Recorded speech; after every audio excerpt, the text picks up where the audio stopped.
Get rid of that idea.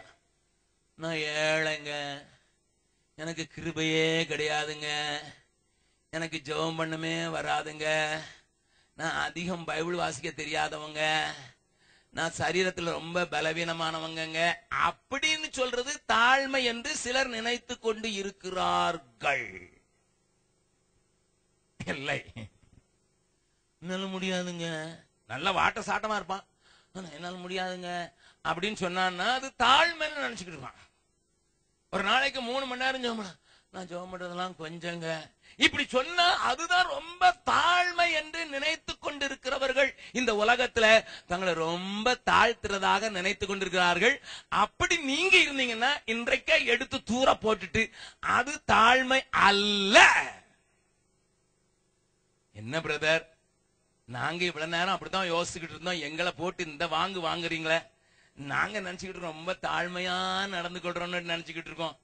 No sir, no. தாழ்மைக்கு ஒரு லக்கணம், தாழ்மைக்கு ஒரு பரிபாஷா என்று சொல்லுவார்களே, டெஃபினிஷன். அந்த டெஃபினிஷனை சொல்ல வேண்டும் என்றால் நான் ஒரு காரியத்தை சொல்கிறேன், மனதில் எழுதிக் கொள்ளுங்கள். எந்த மனிதன் தன்னை குறித்தே எண்ணுவதில்லையோ அவனே தாழ்மையின் சிந்தையுடையவன். கரங்களை தட்டி ஆண்டவர் மயப்படுத்தலாமா? கொஞ்சம் கஷ்டமா தான் இருக்குது, இது மாதிரி எப்படி இருக்க முடியும்? Who is a humble man? Sir, what is humility? Who is a humble man? What is humility? What does mean by submissive mind? Listen to me. I am going to show from the word of God. தன்னை குறித்தே சிந்திக்காதவன் தான் உண்மையான தாழ்மையுள்ள மனுஷன். பக்கத்தில் இருக்கும் கையை பிடிச்சு சொல்லுங்க, தாழ்மையை கற்றுக்கொள்ளுங்கள். சொல்லுங்க சொல்லுங்க சொல்லுங்க சொல்லுங்க, தாழ்மை கற்றுக்கொள்ளுங்க. எதுக்கு சண்டை? நான் பெரிய ஆளு, நீ பெரிய ஆளு, நான் ரொம்ப தாழ்மையானவன் தான், ரசிக்கப்படாம இருந்தேன்னா அடி விட்டுருப்பேன், ரசிக்கப்பட்டதுனால தப்பிட்டான், ரொம்ப தாழ்மையா நடந்து. No sir, that is not submissiveness, that is not humility, that is not humbleness. No, 1000 times no. நான் சொல்லுகிறதை எழுதி வைத்துக் கொள்ளுங்கள். தன்னை குறித்தே சிந்திக்காதவனே சரியாக தாழ்மை உள்ளவன்.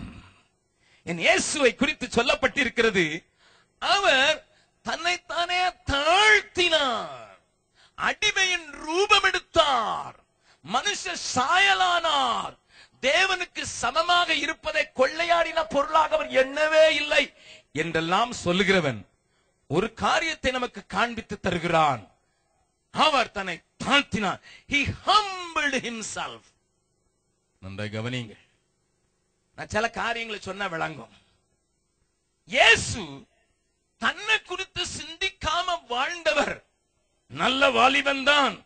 30 வயதிலே ஊழியத்தை ஆரம்பித்து 33 வயதிலே தன்னுடைய ஜீவனை கல்வாரி சிலுவையிலே தந்த அந்த இயேசு இப்ப நல்லா கவனிங்க. நீங்க உட்கார்ந்து நல்ல சேர்லையோ இல்ல நான் கீழையோ உட்கார்ந்து என்னுடைய வசனத்தை கேட்கிறீர்கள். நான் என்னுடைய உயிர் போக கத்தி பிரசங்கம் பண்ணுகிறேன். அங்கே இந்த அற்புதத்திலே சாப்பிட்டவர்கள் 4000 பேர் என்று ஆண்களை குறித்து மாத்திரம் சொல்லி இருக்கிறது. ஆக கொஞ்சம் குறைய 10,000 பேர் இருந்தார். இந்த கூட்டத்தை காட்டிலும் பெரிய கூட்டம் அங்கே இருந்தது. அந்த கவனிங்க, இங்கே ஒரு 2000 3000 பேர் இருக்கலாம். இந்த கூட்டத்தை காட்டிலும் பெரிய கூட்டம் இயேசுவுக்கு முன்னதாக இருக்கிறது. 3 நாளா பிரசங்கம் பண்றார். இப்ப உங்களுக்கு 1 மணி நேரம் பிரசங்கம் பண்ண உடனேயே என்னைய அப்படி அலாக்கா கூட்டி கொண்டு கார்ல வச்சு வீட்டுல போன உடனே, பிரதர் டயர்டா இருப்பீங்க, குடிக்கிறீங்களா, அது குடிக்கிறீங்களா, இது குடிக்கிறீங்களான்னு கேட்கறதுக்கு நல்ல குடும்பத்தாரை தந்திருக்கிறார். கவனிங்க, இது காணா குறைக்கு தமிழ்நாட்டில் சிலருக்கு 5 நிமிஷத்துக்கு தண்ணி ஊத்துறதுக்கு ஒரு ஆளு அப்பாயிண்டட். அவ்வளவு களைச்சிடுறாரு, 5 நிமிஷத்துல களைச்சிடுறாரு, தொண்டை வறண்டு போகுது. அந்த தண்ணி ஊத்தி ஊத்தி ஊத்தி அந்த மனுஷன் மட்டும் தண்ணி பாட்டில் இன்னொரு பாட்டில் இல்லாம இருந்தாருன்னா அவர் வீட்டுல போய் வாங்குற திட்டை நான் கேட்டு இருக்கிறேன். பிரபலங்கள் செய்கிற காரியங்கள். ஆமா, அவ்வளவு களைச்சிருக்கிறார். அது காணா குறைக்கு சில ஊழியக்காரங்களை நான் பார்த்திருக்கேன். தமிழ்நாட்டு தான் இந்த கோமாளித்தனம் எல்லாம் நடக்கிறது, தமிழ்நாட்டுல தான். அவர் இங்க பிரசங்கம் பண்ணி முடிச்ச உடனே கைய பிடிச்சு விடுறதுக்கு காலை பிடிச்சு விடுறதுக்கு 2 பேர் பக்கத்துல இருப்பான். சாக்ஸ மாட்டி விட்டு ஷூவை மாட்டி விட்டு அவ்வளவு பலம் போயிடுச்சான். சரி, ஐ அக்செப்ட். பலவீனமானவர்கள் உயிரை கொடுத்து ஆவியை கொடுத்து பிரசங்கம் பண்ணாங்க, நான் ஒப்புக்கிறேன். நான் அதை குத்தமாவே சொல்லல. இப்ப இயேசு 3 நாளா பிரசங்கம் பண்றார். யாருக்கு பசி இருந்திருக்கணும்? ஹலோ, யாருக்கு களைப்பு இருந்திருக்கணும்? சொல்லுங்க. இயேசுவுக்கு தான் களைப்பு இருந்திருக்கணும். அவர் என்ன சொல்லிருக்கணும்? டேய், 3 நாளா பிரசங்கம் பண்றா, என் கைய காலெல்லாம் பிடிச்சு விடுங்கடான்னு படுத்திருக்கணும். அப்படித்தானே செய்திருக்க வேண்டும். இல்லை என்றால் வந்திருக்க கூட்டம் எல்லாமாவது வந்து பிடிச்சு விட்டுட்டு போட்டும் தான் சொல்லி இருக்கணும். ஆனால் என் இயேசுவை பாருங்கள் ஐயா, எத்தனை களைத்திருந்தாலும் தனக்காக வாழாமல் தன் வசனத்தை உட்கார்ந்து கேட்டுக்கொண்டிருந்தவர்களுக்காக பரிதபிக்கிற ஒரு நல்ல ஆண்டவர் ஐயா, நல்ல ஆண்டவர். தன்னை தான் தாழ்த்தினார் என்று சொன்னால் என்ன அர்த்தம்? தன்னை குறித்து நினைவற்றவராகவே வாழ்ந்து வருகிறார். ஹல்லேலூயா, ஹல்லேலூயா, ஹல்லேலூயா. என்னையே நினைத்திருக்கிறார்.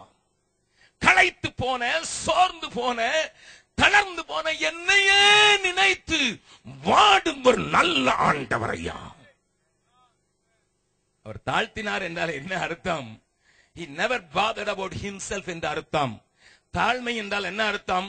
தன்னை குறித்து ஒரு நாளும் சிந்திக்காதவன் என்ற அர்த்தம். மற்றவர்களை குறித்தே சிந்தித்து மற்றவர்களுக்காகவே வாழ்வதற்கு தன்னை ஒப்பு கொடுத்தவன் என்ற அர்த்தம். தாழ்மையை கற்றுக்கொள்ளுங்கள். ஆண்டவர் சொன்னார், என்னிடத்தில் வந்து மன தாழ்மையை கற்றுக்கொள்ளுங்கள். பிரதர், சிஸ்டர்ஸ், இன்றைக்கு சபைக்குள்ள இந்த தாழ்மையின் சிந்தை வந்துவிட்டால் சபைகள் புரட்சியாய் எழும்பி விடும் அல்லவா? ஆதி திருச்சபையிலே ஒருவனும் தனக்கென்று சொல்லவில்லை என்று எழுதப்பட்டிருக்கிறது.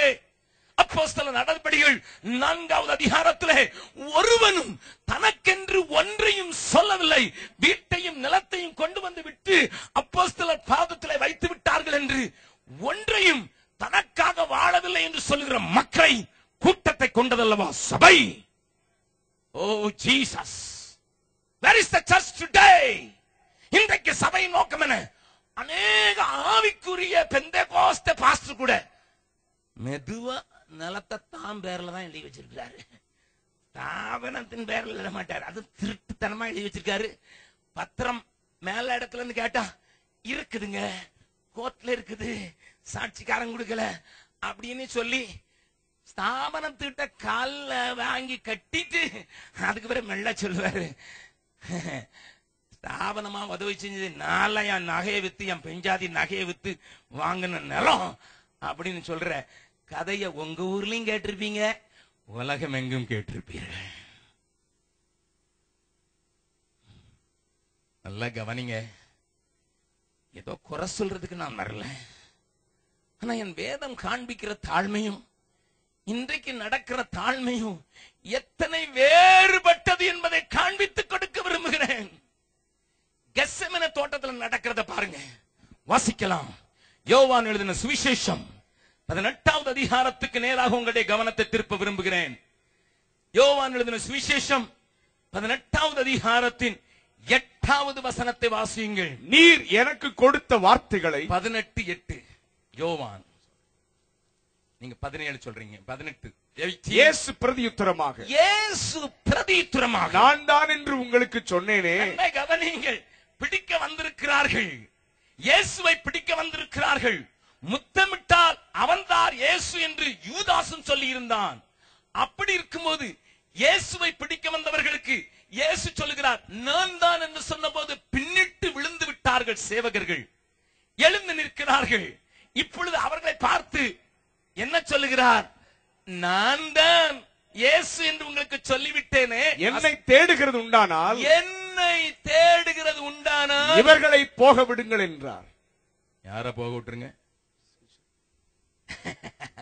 நம்ம அந்த இடத்துல இருந்து என்ன செய்ய தெரியுமா? என் கூட இவனையும் சுத்திக்கிட்டு தான், இவனையும் சேர்த்துட்டு வாங்க. we are very particular.